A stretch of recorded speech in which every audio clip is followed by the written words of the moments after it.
I tell you, I used to pee during double unders, and Jen helped me out. It's crazy. She's really good. So, see, this is why we have Philip, Jen. That's right.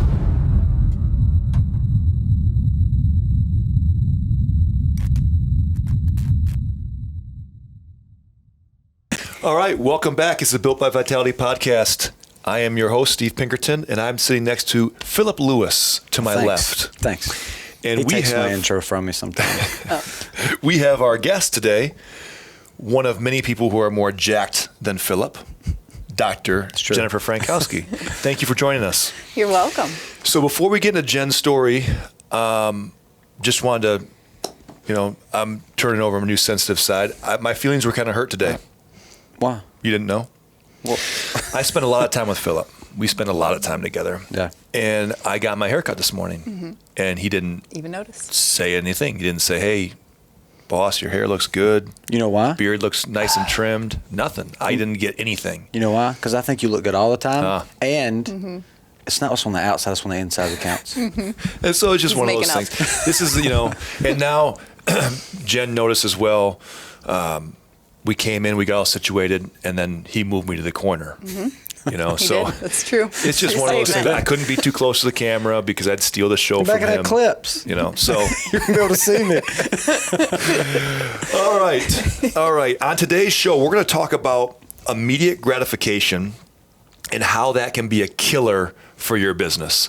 And I've watched Jen. I've known Jen for years, but I've watched her over the last couple years transition from doing a couple different things to her own business. And I think the one thing that stood out the most to me that I know I can relate to so much is how she was able to play the long game in this. And I think so many business owners or athletes or anybody in any situation, when you look for this immediate gratification, and what I mean by that is you want something now. You don't want to wait, and that's what our society teaches our young kids. I mean, it's the same reason, you teach a young kid, or you ask a young kid a question, and he or she can only think about the next 5 minutes, and she wants it now. She can't wait for 6 or 7 months. There's no such thing as that. Right. So when I watched Jen, you talked about student loans. You talked about some of the things that you had to delay. So will you kind of walk us through, and for those that don't know Jen, she's a doctor of physical therapy. That means she's a lot smarter than both of us, which is not hard to do. But maybe if you combined Philip and me together into one intellectual property, we're half. I tell you, I used to pee during double unders, and Jen helped me out. It's crazy. She's really good. So, see, this is why we have Philip, Jen. Yeah, that's right. But Jen runs Be the Change Physiotherapy. She's a doctor of physical therapy. She's super smart. She is an incredible athlete. I've lost multiple times in workouts to her, and I still can remember pretty much all of them. Every time she jumps in, if it's just me and Steve working out, and Jen's here, I'm like, "Jen, you want to do this with us?" She's like, "Yeah, I guess I'll do it real quick." I'm like, "Steve, Jen's doing it with us." He's like, "Oh, crap." He doesn't have that reaction when I'm with him. He's like, "Whatever, it's just Philip. I'll cheer him on when I'm done." When you come in, he's got to really push. So it's cool when you have a physical therapist that understands some of the challenges that these high-performing athletes have along with everybody else. It's a cool concept to see. So that's, Jen's background in a nutshell, but I want her to get into how she made the transition to opening Be the Change Physiotherapy. It's been open for a year. 3 years in April. All right. You know how old that? I literally remember. Been up for 3 months, right? Yeah, 3 months. 3 years. Yeah, just last month. I started last month. But and that's a perfect segue into this. She's been 3 years into this, and I'd love to hear her that transition into the first 3 or 4 months, because this was not something that she decided and then boom, a month later she was doing. Right. So can you talk us through some of that transition, and then we can get into kind of how you delayed some of these business, financial, all this principles that went into it? Yeah. So basically, a year out of PT school, at my first job, I realized I'm going to have to start a business because I couldn't find what I was looking for, and just the way that other people ran their business was very discouraging with how they treated patients, and pretty much felt like a meat factory. Like you're just going in, cycling patients. You don't really get to do the same quality of care that you want to do with patients, and you're working your butt off to get paid a very small salary for having your doctorate. So that was really discouraging. Coming out of school, I had $238,000 of student loan debt, and my first job was making, I don't mind sharing, was making 50 grand, which that could be a great salary, but not when you're working with a doctorate and you're working as many hours as you're working. So immediately, that was 2013, 2014, I started like journaling and brainstorming about like a vision for a business someday. And I did that for years, and just over time that vision came more to life. But I kept being told, like, wait, you got to wait. This isn't the time, until I found the right opportunity and did some other, I knew I was supposed to kind of work for some other people. And pretty much, I think for me, it helped me see a lot of flaws in businesses, to see what I didn't want to do. And then delayed that part of gratification while I also, my number one focus was to pay off student loan debt. And that looked like working multiple jobs, because one job as a physical therapist wasn't enough. So working multiple jobs, doing things on the side, and delaying gratification with that, both personally and professionally. And that was really hard because I felt like many days I had to swallow my pride and think about the long-term purpose, and know that, okay, this is short-term. And that was what kind of gave me hope on those days that were really hard working for somebody else. And I won't say that I didn't love, still some of the patients I got to treat and the people I got to meet, but that also served as some networking opportunities. And I could see how, like, even from old jobs that I worked for in the past, I still get referrals from those people to come see me at my business now, because they know I treat differently than how the companies that they worked for, or other companies that they've seen other people go to. That's where I first met you, was when you were deep in it. You had multiple jobs. I believe, were you, in addition to the physical therapy job, were you helping patients outside of at their home doing home care? Yeah. So, I mean, you graduate college, you go get your doctorate, and now most people would say, gosh, what an amazing, a doctor has all this knowledge and $240,000 in debt. I imagine that was a hard pill to swallow. Oh, yeah. When you're like, okay, well, I've got a job, but it's not enough. Right. I have to go do all these other things. So you're juggling and balancing all these. But I also said many times, I've learned more from bad leaders than I have from good ones. Right. And if you don't have those experiences, you don't know what you don't know. Right. And then you get to experience that, and you say, okay, well, when and if I ever get in that situation to where I can control this, here's what I'm going to do. Right. So that's very interesting. So you're juggling those jobs. And the financial part of it is the most important piece. You're trying to get that debt paid off. Right. Yeah. Just like Philip trying to pay off Roxy's multiple ACL surgeries. Yeah. I know. Yeah. His dog Next has one, more I'm putting her ACLs. I mean, yeah. Well, we can let her live a little bit longer. Yeah, she's got like a metal leg now. Great. That thing can never break again. Golden dog.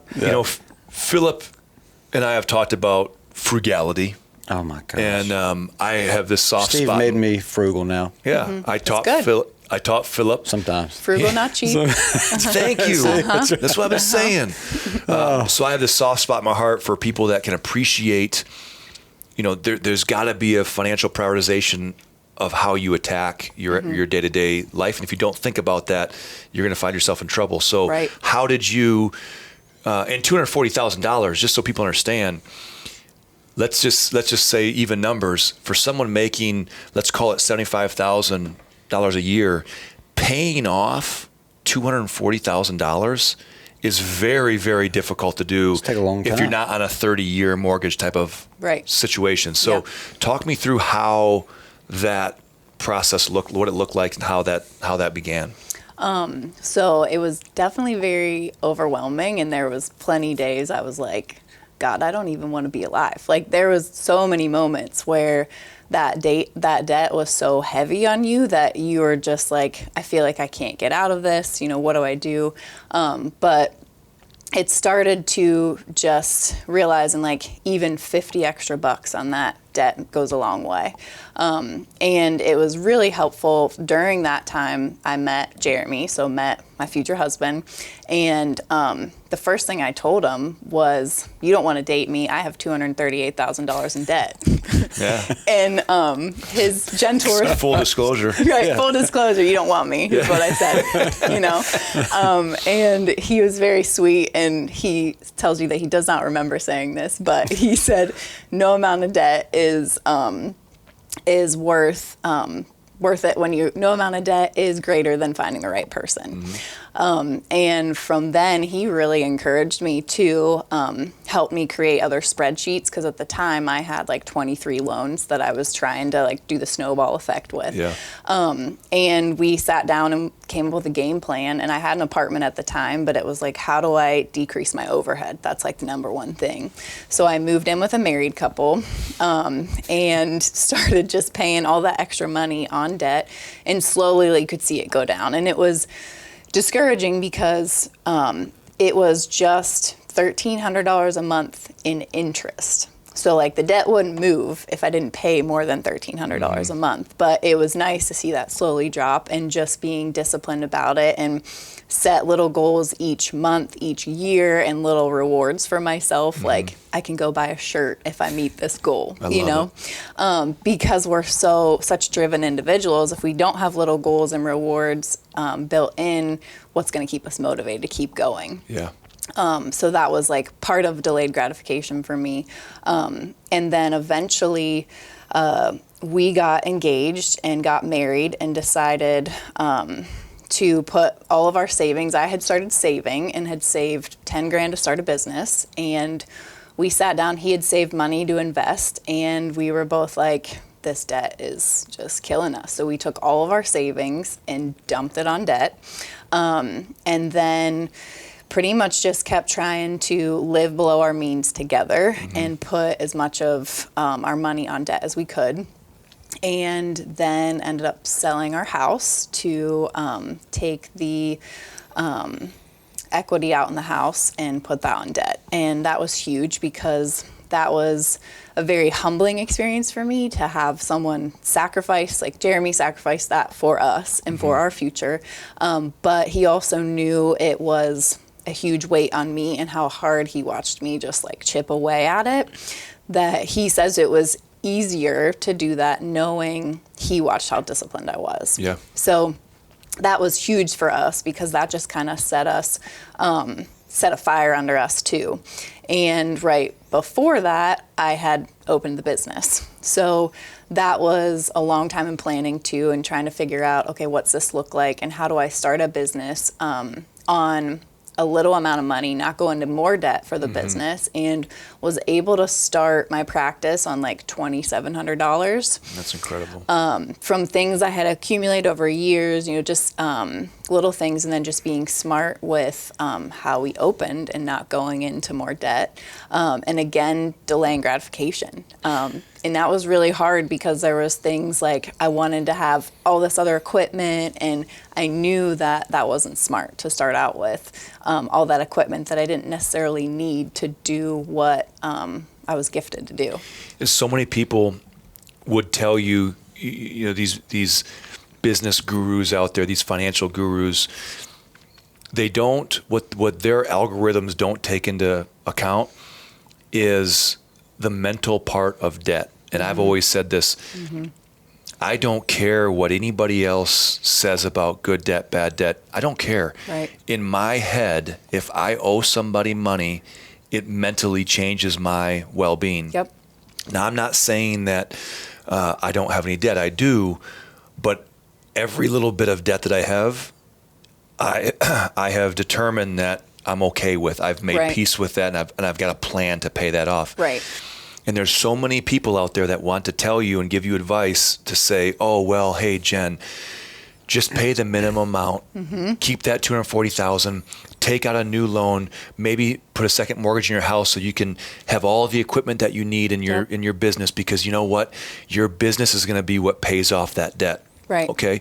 But now all of a sudden you're $70,000 deeper into debt. Right. And now you start developing these habits to where you don't have the discipline that you need to have. So now you're not paying attention. And now instead of your business being super profitable, it's just a little bit profitable. Right. And all these things start to add up. And instead, you go against the grain, against what everybody else would recommend. And you take your money, instead of investing it and saying, there's a lot of people that will say, oh, well, Jen could have taken that money and invested it somewhere else and gotten a higher return than what. Stop. Right. Stop. Okay. Yep. The only way to attack debt is to attack it head on. Right. And then you establish these habits. And now what happened? Now you built your business, bootstrapped it together. Yep. You didn't have all the bells and whistles. Right. But people don't pay for I didn't come see you because of the equipment. I came and saw you because of you. Right. You are the only person that matters when it comes to whether your business is going to be successful, because it's a relationship business, in my opinion. So now you got to see. Sure, at some point, are you going to buy some different equipment? Are you going to upgrade the things that you want to do? Right. Absolutely. Right. But you're going to be in a situation to where when you buy those things, they don't put the same amount of stress on you Mentally. Individually. Yep. And now you'll feel so much better about it. And Yep. what I think is interesting, Jeremy's an engineer background, very smart guy. It's cool how the two of you were able to have the same mindset on that. It wouldn't work if it didn't do that. And obviously that's probably why it worked so well and you guys got married. Yeah. But there's not a lot of people out there that believe that would be willing to sacrifice the things that you sacrificed to do that. But I certainly can relate. I was a completely different person when financially you've got some different things going on. It's the weight of the world on your shoulders. Yep. And you just feel like no matter how much you dig, you're digging yourself deeper. Yep. And so many people, they don't realize that it's $50 here. It's $100 here. They're like, what's $50 a month? That's $600. That's not going to do anything. It doesn't even cover. Yeah, but $50 here, and then all of a sudden you start to establish these little pieces of discipline. So a lot of people don't realize that they don't think about the interest. So it's a bad feeling. You make a minimum payment. Right. You go to look at your account, and then you're like, Still racing. God, I put 100. What in the world? Yeah. It only went down like Still $6. growing. Like what Right. happened? Yeah, that's a bad feeling. Yep. So and it's not just when we talk about immediate gratification, a lot of people think, well, I'm just not going to buy the car that I want to buy, or I'm not going to buy the watch that I want. It's so many different areas. You're talking about your personal life. You're talking about the business. You're talking about your financial life. All of that blended together. You can't separate those three things. So when did you start seeing things turn around for you mentally, and you were able to like kind of rationalize, okay, we're on the way out of this? So one of my huge goals was getting under 200,000. That was like one of the first big goals, of seeing that debt below 200,000. That was huge. And then I remember when we got it to 159, and that was huge too, because then it was like, we can get to 100, let's get to 100. And that was what was so motivating, just seeing that number drop. And I mean, it was still hard. Like, there are still so many days you make that payment online and you're like, there goes another $5,000. There goes another $5,000. Like, over time, it tears you apart, but it teaches you that you never want to be in that position ever again. Yep. And if I can prevent someone from going in that position, I will prevent someone from going in that position, especially with something like student loan debt, because other things you can sell. sell your house, and you'll probably make a little bit of money on it. But debt's so different because you can't sell or student loans debt's so different because you can't sell it. Yeah. So that was huge just to see those little markers. And same thing, we set little goals and did like a little vacation, or I still had rewards that I would build in just to motivate me. And it was little things that I delayed gratification in, like I didn't go get my nails done, things like that. Yeah. And I bought a gel nail set as one of my rewards for making that that I hit a goal. So I got to spend $65 to get this gel nail set, which is so silly, but it was so motivating for me. Yeah. So that was a big deal, like getting under that amount. And then I think when it was under 100 too, we both just kept like hammering out work, working for anyone extra that we could. I was picking up extra work on the weekends, and just trying to survive. And we still really feel like that time was kind of like a blur. But we tried to stay disciplined with that, but also stay disciplined with being in the gym and exercising, because that was motivating for us too, just to keep us mentally in a good place, because you can't just work and have no escape from some of those extra stresses. I've got an obsessive compulsive issue where I listen to this and I could see myself. What was tough for me was trying to not over obsess about it. Mm-hmm. And I got to a place to where we were so deep. I was like, man, all I thought about, it consumed everything. Mm-hmm. And the more that I put things in place, the more obsessive I got over it and tried to put more into place. And I think giving yourself a reward, it doesn't matter what the reward is, whether it's a nail set or whatever, yeah. It doesn't matter. Yeah. It's just, that's probably what I did wrong. I just never did that. I never had any rewards for me. It was an all or nothing. Like it was, I'm doing this until I get to this point. Right. And it was like, that really ran my life for almost 30 months, where I should have put those little milestones in there just so I could recognize, hey, we're doing something right. And I think that's what people need to understand is if you don't start, you're never, you can just keep putting it off. And the hard part is hearing you say all this, you're talking about, it's not like you're putting $200 a year into this. You're taking thousands of dollars that you've worked for, and instead of taking that and putting it in your personal account, it is going, sure, it's not getting burned, but it's no different than burning that money. Getting burned. Yeah. And that's a really hard thing to process. So not only do you have to process the debt, but almost more difficult is processing the part where you have to take the money that you earn and pay that off and not have what comes along with that money, that freedom that you have. I talk to my 12-year-old Reagan all the time, trying to get her to understand, because kids don't get it. I didn't get it when I was 12, but my mom tried to make me understand how hard it is to make money, how hard it is. They look at going to Target and having $20 to spend on something ridiculous. Yeah. And they just think that's just, whatever. I get it. Yeah. But what they don't understand is I try and tell them, hey, a lot of people will work 3 hours to get that $20 and you're spending it in 3.5 minutes at some dumb toy. Right.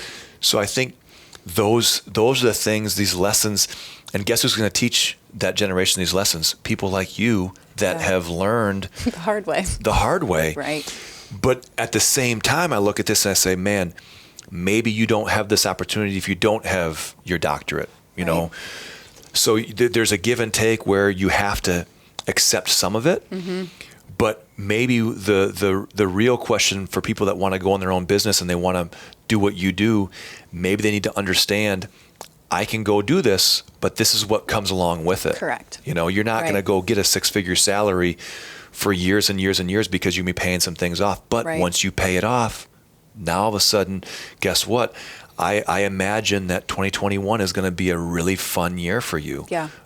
So finish it off with, how did the debt end? When did it end? How did it end? And I would love to, I bet you I'll be able to feel that excitement from the story. Yeah. Sadly. So we ended up paying it off in September. I think it was September 10th of 2019. So it's been a little over a year. And we didn't tell a lot of people, sadly, at first.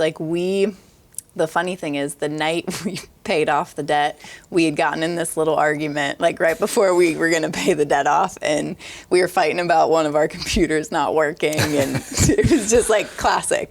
You think this is going to be this high point, we're so excited we paid off debt. And we made the payment, and it was pretty uneventful. We had a really sweet family friends that had us over and had dessert and everything, and I started crying then because it made it a little more real. But I think what was the most difficult for us is you have this expectation, and expectations can be very dangerous because they can set ourselves up for disappointment. And we both were kind of expecting that last payment there would be this huge relief off of our shoulders, and there wasn't. So that was disappointing. But after that, it was nice because at that point you feel like you have nothing. You have nothing left to give. We literally both felt like zombies. We ended up planning a trip to Mexico and went to Mexico to celebrate being debt free. And the first 3 or 4 days of the trip, we both felt like we were still zombies, and then day 5 and 6, we were like, okay, we're a little more relaxed. And it honestly took us probably 3 months to feel like we could feel that weight off because we didn't have to work as hard. And we finally could see some money in our bank accounts again, saved. And we had a savings cushion too, but we could see that money grow, in our savings. And then I think when 2020 hit, it was more of, okay, we're motivated, we're ready to, what's next? What's our next investment opportunity? So then that was what was more exciting, was then planning for the future without that debt. I find it funny that you said that you don't have to work as hard, she says. And let me just explain something to you. My experience with physical therapists was I had a couple knee surgeries, and they are from 9 to 4 o'clock, Monday through Thursday. They're closed on Friday. My neighbor I don't even know what he had done. I think he had his knee done. And he had talked to me one day a couple months ago and said, hey, do you have anybody that you'd recommend for physical therapy? I said, oh, man, you got to talk to Dr. Jen. So I saw him a week ago, and he's like, yeah, I just saw Jen yesterday morning at 6 a.m. I said, oh, it's okay. And that's what you get. That is the result of going through some of these hardships. Is nothing's going to be taken for granted. Right. And sure, are you not working as hard? I think I would argue that for someone else. It's just different. Right.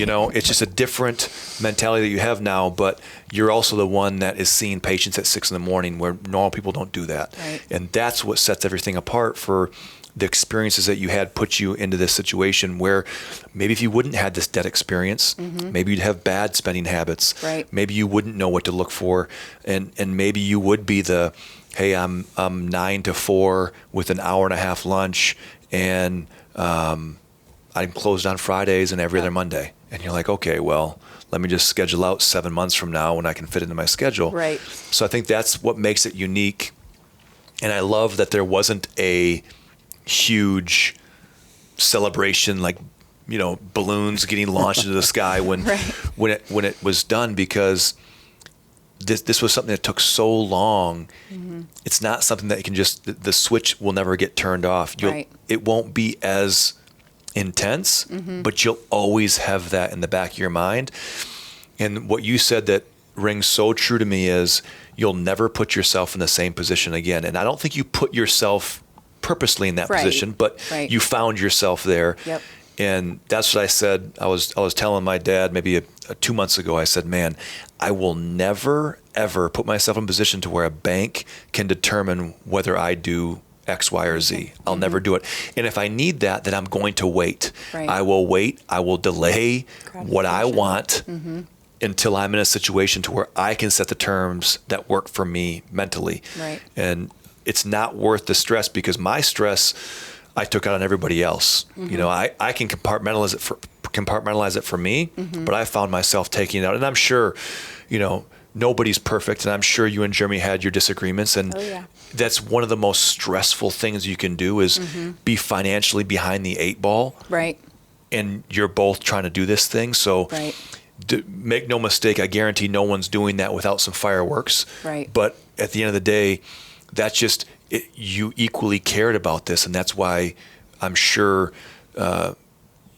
every path that you thought what you were taking and Jeremy thought he was taking was leading us to the same spot. But sometimes, you know, there was a fork in the road, and you had to make a decision. And I think it's very cool to hear that. And then now, I was talking to Jen and looking at 2021. This should be a pretty strong year for you. Yeah. Yeah. I mean, I got to believe that you're pretty excited about it. And and in your business, it's patient care, to where referrals are the king for you. And every year that you're open, you're going to get that base of clients is going to continue to grow. Right. And your referral base is going to get bigger.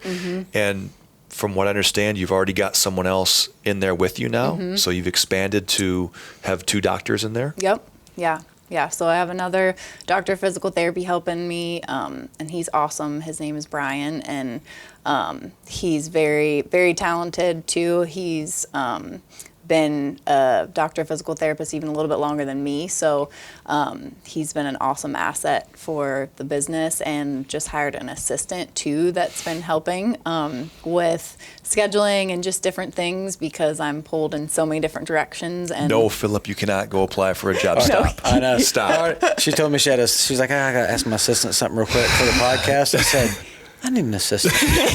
And Spencer's like, just ask Steve. And I was like, I can't. He'll take it out of my check. Yeah. I was like, Philip's going to be like, hey, Jen's got an assistant. I'm going to need one of those too. I need that. Start scheduling our podcast and everything. I think we wouldn't have to do that anymore. Oh, imagine that. Yeah.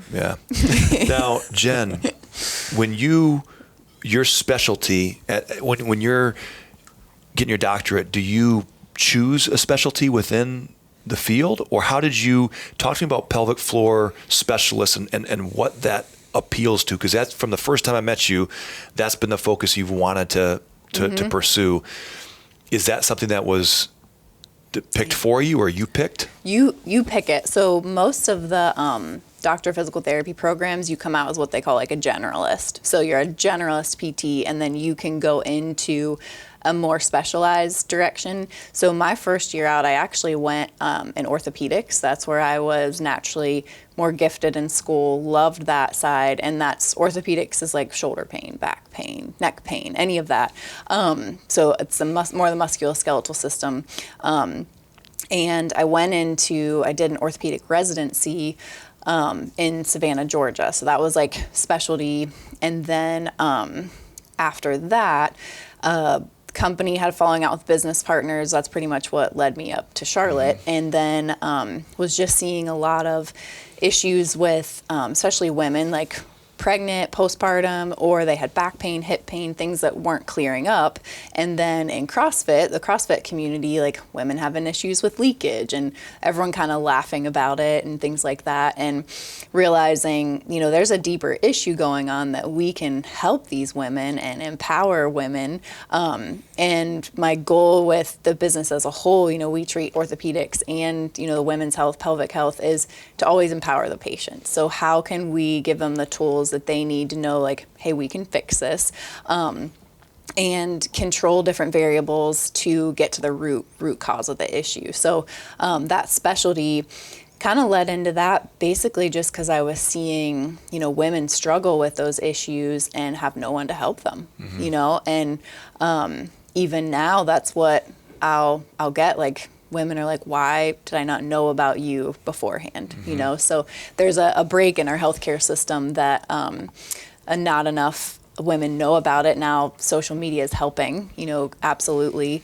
But same thing with orthopedics. Not a lot of people know that you can go to, you can choose who you go see and see them one-on-one if that's their type of business that they run. So that's kind of what led to the specialty in both sections. One, just that I was more talented with orthopedics, and pelvic health ties in with orthopedics. So the best pelvic health therapist is actually going to be a great orthopedist too. So that's a little bit about specialty. Do you think you'd say that you're over or under 50% of your patients that you see are coming to you for that pelvic floor specialty? So it's actually probably a little bit less than 50%. So I see a ton of orthopedic issues, and I do see a ton of women's health issues too, or pelvic health issues, I should say. But the pelvic health issues, I spend a little bit more time with those patients, so I also have a max number of patients I can see with that because there's a little bit more extensive involvement with that. So I have to cap that also to protect myself, protect my patients, because I never want my quality of care to suffer, just because I want to help everybody. I would imagine that with anything, even if it's an orthopedic issue, trust and confidence from your client is probably the most important, but even more so when you start getting into these the pelvic health issues. I would say that many women don't know people like you exist. Right. And then if they do, I would imagine it would be difficult for most people to go and see you and not have any type of relationship. That's a very big trust that has to be there. Yeah, it's very intimate. So I think that's another reason why the longer you're around, the more people are going to meet you, the more people are going to talk to you. That's what is so unique about you, is your ability to make people feel comfortable with them. Thank you. I really wanted, Philip to be able to get dry needled in his trap. She's been trying to get me to do that forever. I'm like, no, I'm good. I think what we should do, as we wrap up this, I think what we should do is maybe next time we have Dr. Jen on here, we we just do a little needling and just see how that goes. Here I am trying to be tough. I was seeing her. I sent my dad to come see her because my dad's had some neck issues, and I sent a picture to my dad of her working out before, and I said, "Hey, she's gonna needle you. Here's who's gonna take care of you." And he's like, "Oh my gosh, I don't know if I'm ready for this." But so I get in there with Jen, and she's like, "I should probably needle your neck and maybe your trap and your calf." I said, "Okay." Your calf? Yeah. Listen. You go straight down, boy. I needle your calf. If you stand, you go straight down. So I'm like, listen, I'm not going to let this happen. I'm just going to keep it cool. Tough, yeah. I'm going to be tough. Oh, no. I was sweating like a stuck pig, man. Oh, man. I hobbled out of that office. But again, I think you put the thing on there that makes it jump. Do you put that on there? No, stop. If I get needled, you got to get needled with that. With the stem. Yes. It's just cool to have somebody like Jen that has such an extensive amount of knowledge about what we do because of her background in fitness. How important do you think working out was to get you through the last 5, 6, 7 years of struggle? Extremely important. Yeah. I don't think I could have made it, honestly, without exercise. That's my drug. That's my stress relief. That's what helped keep me motivated too, just to keep digging, because you might hit a tiny PR in the gym, or maybe one day I beat Steve, and that gives me a high for the next month, But I can conquer anything. I think that is what we try to tell people is, if it's not fitness, if it's not something healthy, they're going to go find something that's going to give them an outlet. And I think a lot of people their default mechanism to deal with this is alcohol, and whether they go home at night and they've had this, everyone's got stress. Right. We've talked about that before. Everyone has a relative amount of stress in their life, and self-medicating that with alcohol at night, to me, is one of the biggest pitfalls that you can walk yourself into, because it can only snowball, just like your discipline snowballed into other areas of your life. Pretty soon, you're going to need those 2 or 3 drinks to sleep at night. Yep. Then you're going to need 3 or 4 drinks to sleep at night.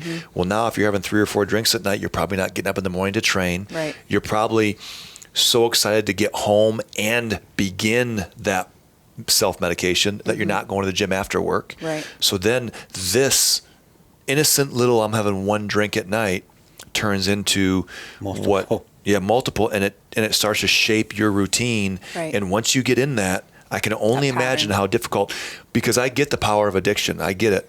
I'm addicted. Maybe Jen's addicted to fitness as well, but I'm addicted to that. Absolutely. That part of my life. If you told me that I had to stop doing that, Go insane. I would go insane. I would imagine that's the same process that has to take place for these people that you're saying, hey, stop drinking at night. It's going to be just as hard for me once I've established that routine. So I think that when business owners understand that if you're a small business owner, you better have a healthy stress outlet, because if not, you're going to be forced into a corner where you're going to find something that's going to deal with that. Because without fitness, you're not going to make it through unscathed from the last couple of years that you had to deal with all this. I don't think. Right. No. And when I did sales at Budweiser, it was the same thing before I ever started CrossFit.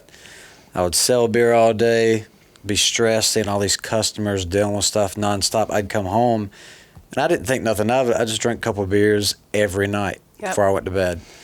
And then I started CrossFit. I was like, man, this affects my performance. Yeah, I was like, maybe I shouldn't. And it slowly, I think it affected it to where I just kind of quit doing it. And then I started feeling better at work. I did better in the workouts, and I was like, okay. And then all of a sudden, I hardly drink anymore. Yeah, it was a big difference. It's a huge deal. And I think you got to find yourself people to surround you that also have that same mindset, to where if I go see Jen and I know that Jen and I have the same values, and she's going to make sure that the treatment that I need is what I'm looking for, and you can have that little circle of people that you trust, and I think that's what makes the world go around. So I'm not going to pull you out of the gym. Yeah. That's your outlet. We're going to find a way to work through it. That's what we're going to do. And I think you got to just understand that there's so much stress that comes with being a business owner, that you've got to find that outlet, and you've got to find the parts of that daily routine that line up with being successful. And if Jen didn't find the financial discipline that she needed, she'd find herself maybe she's in a much more difficult situation she is now, because she'd still be dealing with that overwhelming cloud. It's not 240,000, it's 290,000. It's now going the other way. So I think that more and more people need to understand this delayed gratification concept, and that starts with Reagan's generation, Charlie's generation, of people explain to them, hey, understand that there's the education trap. I would call it a trap. It's not a trap, but it is. It is. If you're not prepared for what goes with that, then you need to maybe take a second consideration of over what you're going to do. Right. And you don't have to have a doctorate to be successful. There's plenty of trades out there that you can be so successful with and not have to go into the amount of debt. Now, if you're called to go in the education track, that's great, but that's not necessarily for everyone. And is there a more strategic way to do it? Like I look back and I should have gone to a community college for a couple years before I went off to 2 private schools. What school? Where'd you graduate from? Liberty University and then Lynchburg College. Okay. So, so there was some more strategic ways to go about it. And then also just like spending. I know Jeremy and I will always say to each other, when we're thinking about buying something, okay, how many hours do I have to work to pay for that? Yeah. And it totally changes your perspective. For sure. If you're like, that's 3 hours of pay, or that's a month of work, whatever it may be, it totally changes your perspective of how much do I really want that. And most of the time it's a want, not a need. Yeah. So that's something that helps us too. I love it. Now, if someone wants to find you, is Instagram the easiest? Is website the easiest? How do they get in touch with you? So any of the above. I guess it Okay. depends on the person. Some people prefer texting, calling, emailing, or Instagram. So I have a business Instagram account that's at Be the Change Physiotherapy, and then personal account that's physio.rx. So Okay. obviously put business stuff on the business Instagram and try to put out free helpful tips. And then personal, I still post like helpful things, but that's even more like day-to-day functional fitness things. And then also a little bit more opinionated on that one with frustrations with the healthcare system. I've seen those. And if you're not following all of Jen's Instagram stuff, you need to. And Philip's really good at this. He'll link all that stuff in there. He's a wizard with that. I don't know how he does it all. Put it on the screen. There you go. Exactly.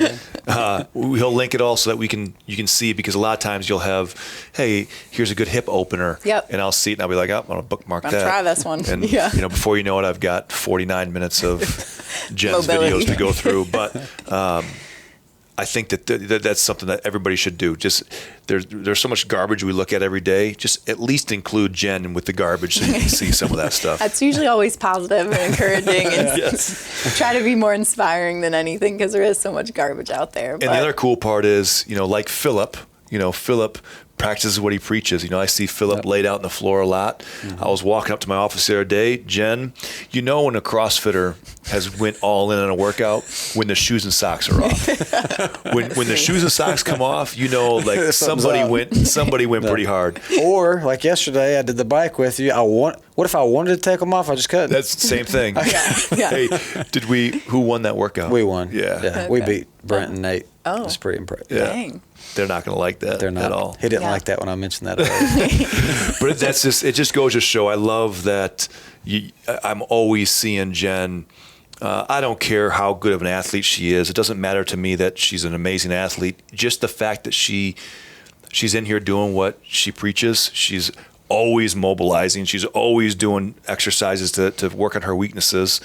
That is so much more meaningful to me than anything else, So I really appreciate I could probably talk for another 40 minutes with you, but She gave us the old wall stretch where your arm wouldn't even touch the first time we did it. Steve said, "What are you doing?" I said, "Jen gave this to me. What's that stretch called?" The chest opener, that Dinner, one? whatever, where you're on the wall. Oh, the Steve come T-spine over there. twist. He was like, "Oh, your hand just stays on the wall," and he was like, he went straight out front. I said, "Oh, we might need to do this a couple more times." well, we'll save any more of Philip's jokes for round 2 when we have the dry needling kit over here. Oh gosh, it's gonna be awful. Perfect. I can't wait. Thank you very much, Jen. No, you're welcome. Thank you.